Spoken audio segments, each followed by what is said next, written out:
Good evening. Welcome to South Asia Newsline. I'm Lepakshi Khurana. Here are the top stories we're tracking for you on Wednesday, the 11th of February. AAP's massive win set to bring policy change for BJP, say analysts.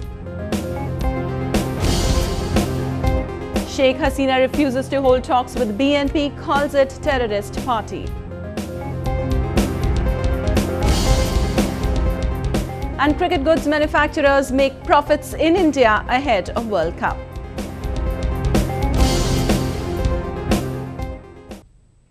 And now for all the details. The spectacular win by the Common Man Party in Delhi Assembly elections has shaken the political circuits. Even though the AAP is a relatively new political party, its victory and the total drought of the BJP could impact the policies of the Indian government in the days to come. The anti-establishment Aam Aadmi Party's low-key celebration after its victory in the Delhi elections possibly points to a new way of doing politics in the Indian Capital Territory. A contrast to the ruling right-wing Bharatiya Janata Party that held mega events before the polls and has been called arrogant in the way it's interacted with the public. But despite the massive win, AAP's chief ministerial candidate has advised his supporters and party leaders to remain humble. The AAP or Common Man's Party swept 9/10 of the assembly on Tuesday, leaving 3 seats to the BJP, and has wiped out the oldest Congress party that had ruled Delhi for 3 5-year terms. So for the first time ever, the Congress has no presence in the Delhi Legislative Assembly. Well, they have been able to connect with the people. And the voters of Delhi have given a very strong mandate to them. This is an astonishing victory. The near decimation of the BJP is a severe setback for Narendra Modi's government, which has been on a winning spree since last May's general election. As far as the results of Delhi are concerned, definitely it is a big setback to Bharatiya Janata Party because we never thought of such a huge defeat. Our leadership will analyze the situation, then we will be able to draw some inference. Since Congress has virtually vanished, so the entire vote of Congress shifted to Aam Aadmi Party. Observers say Prime Minister Modi, not accustomed to losing in polls, is likely to make some tough decisions in the coming weeks. He can put correctives in place.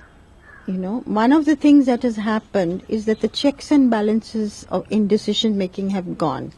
And there is a concentration of power in the hands of a few people. So I think widening of the decision-making base. So let's see how he does. And ultimately, at the end of the day, I think he will have to deliver. The BJP failed to convince the electorate in Delhi that it pursued inclusive governance. The ruling BJP has been dealt the worst ever blow since coming into power, and a course correction could be in the cards. Smita Prakash, South Asia Newsline in New Delhi. Calling the opposition alliance terrorist, Bangladesh Prime Minister Sheikh Hasina has rejected any possibility of holding talks with them. This comes as more petrol bombs were hurled during the BNP-led shutdown. Bangladesh Prime Minister Sheikh Hasina on Wednesday met 53 burned victims of the ongoing political violence in the country. Many of the patients were wounded during various petrol bomb attacks. Calling the BNP Jamaat alliance murderers, terrorists and militants, Prime Minister Hasina refuted the possibility of holding any dialogue with them. At least 11 more people were injured after opposition activists threw firebombs at vehicles in Noakhali, Feni and Netrakona districts late on Tuesday. While more than 100 have been injured, nearly 70 people have died in acts of arson, vandalism and firebombing across Bangladesh ever since the non-stop blockade began last month. Over 1,000 vehicles have also been burned by miscreants. The government had on Monday banned plying of long route buses on highways at night to stop any violent act. Bangladesh Law Minister Anisul Haq pledged to take radical measures to save the country from the crisis. Bangladesh থাকবে কি থাকবে না এই সমস্যা হিসাবেই ধরছি এবং এই সমস্যা হিসাবেই ধরছি বলে আমরা কঠোর ব্যবস্থা নিতে এক পাও পিছাবো না। Haq added that the country was in the grip of a civil war. এখন এটা বাংলাদেশ বাঁচানোর যুদ্ধ, এটা সত্যি সত্যি যুদ্ধ। এটা কিন্তু বলে দিয়েছেন, আমাকে বলতে বলেন না, এটা বলে দিয়েছেন এই আমাদের চিকিৎসাবিদ ডক্টর বদরুদ্দোজা। উনি তো বলেইছেন এটা civil war. Hundreds of civil society members and supporters of the ruling Awami League continue to hold protests against the indefinite shutdown that has thrown both normal life and economy out of gear. The rising violence is a part of BNP's ongoing nationwide transport blockade, which completed 1 month last week. The Islamabad High Court on Wednesday reserved its judgment on Mumtaz Qadri's appeal against his death sentence in a case related to the murder of former Governor of Punjab, Salman Taseer. The two-member bench stayed the verdict following conclusion of arguments from the counsels of both parties. Government's prosecutors said that extrajudicial killing is against the constitution and added that Qadri's crime was known to all and therefore the court should dismiss his appeal. A critic of the country's blasphemy law, Taseer had been for long advocating its reformation. He became the target of extremist groups after he met Asia Bibi, a Christian woman on death row inside a jail. Taseer was shot dead by his own bodyguard Qadri in January 2011. Afghanistan is in the risk of becoming a haven for the Islamic State or IS, an ex-CIA official has said. The country has been under scanner for some time ever since reports of the militia expanding its roots surfaced. A former senior official of the Central Intelligence Agency or CIA has warned that Afghanistan is on the brink of turning into a sanctuary for extremists once again as Western troops pull out. Robert Grenier, the former CIA station chief in Islamabad, said on Tuesday that the country could soon become a refuge for IS jihadists. The official added that the global terrorist groups have deeper roots in the war-torn nation, which is still in the grip of an entrenched Taliban insurgency. Grenier added that he was skeptical at the success of peace talks with the Taliban as the insurgents' attempts to topple the government in the light of the NATO troops' withdrawal were still on. His remarks comes after veteran militant Mullah Abdullah Rauf, who recently swore allegiance to the IS, was reportedly killed in a drone strike in Afghanistan. Afghan President Ashraf Ghani had at the Munich conference in Germany on Sunday also highlighted the continued threat posed by global terrorist groups in the country. NATO commander in Afghanistan, General John Campbell, had last month said the IS has stepped up recruiting fighters in both Afghanistan and Pakistan. Pakistan Supreme Court has directed the government to effectively handle the unclaimed bodies of missing persons in the country. The court has asked federal and provincial governments to undertake coordinated efforts for recovery and handling of missing persons. This comes after the Apex Court was on Tuesday informed that a staggering 4,557 bodies were recovered from various corners of the country in a span on 4 years. During the hearing of an application filed by Voice for Baloch Missing Persons Chairman Nasrullah Baloch regarding mismanagement in handling of mutilated or unclaimed bodies majorly found in the province of Balochistan. Baloch activists have for long accused the Pakistani army and intelligence agencies of undertaking a kill and dump policy to crush the Baloch uprising for political autonomy. An uneasy calm between Pakistan Tehreek-e-Insaf or PTI and Muttahida Qawmi Movement or MQM prevailed on Wednesday after a war of words between the party chiefs. Here's a report. The ongoing spat between MQM and PTI took an empathetic turn on Wednesday after PTI Supremo Imran Khan held a party meeting at his residence to discuss the current tension and the next strategy a day after MQM tried to reach a ceasefire. The MQM chief Altaf Hussain had on Tuesday tendered an apology for his remarks against the women workers of PTI, including spokesperson Shireen Mazari.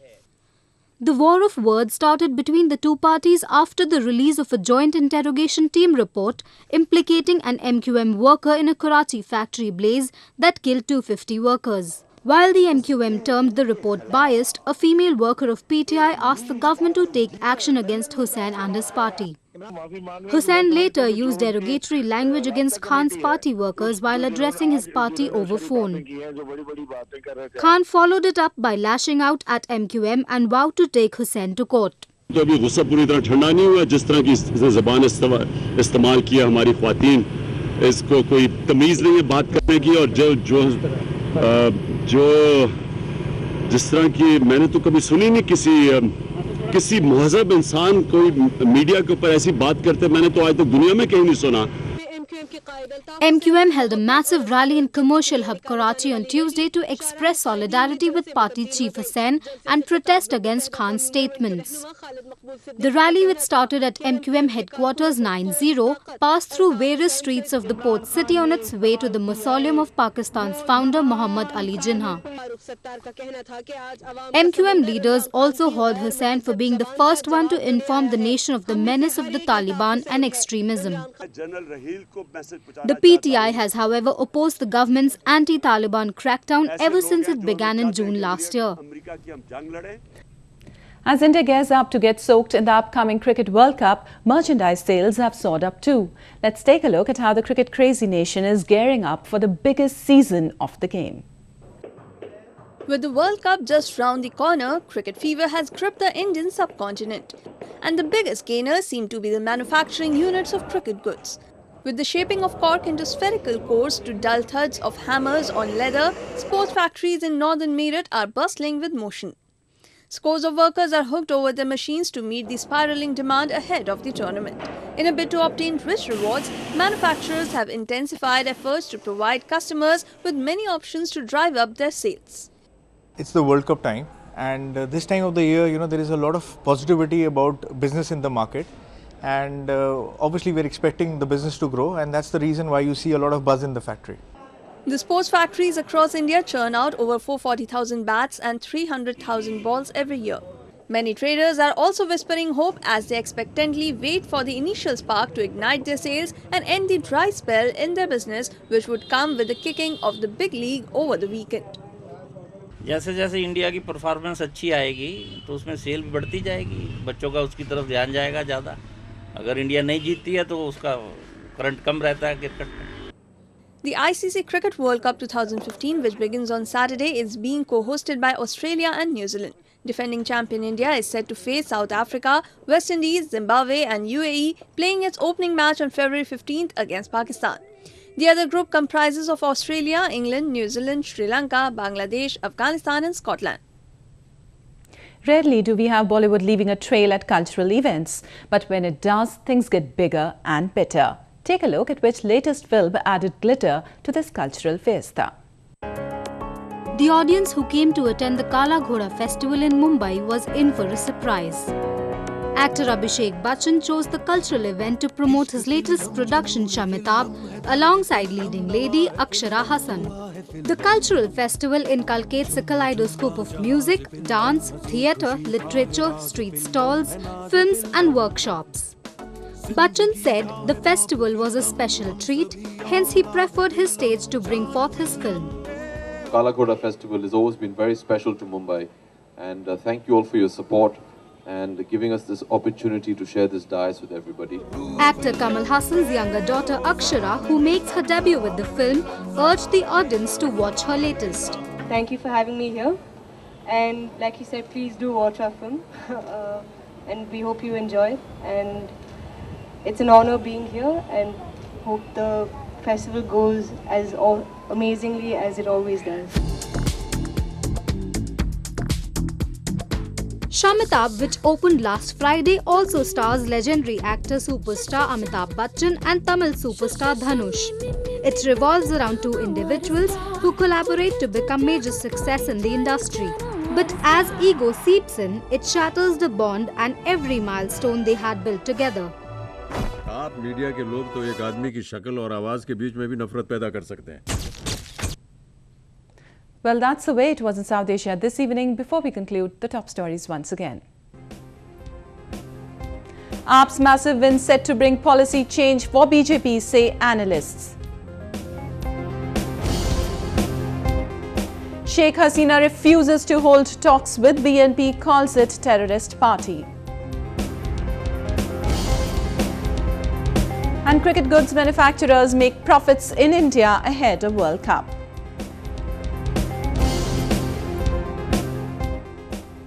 Now viewers can watch the show on SouthAsiaNewsline.com. You can also visit us on Facebook.com/SAsiaNewsline and follow us on Twitter @SAsiaNewsline.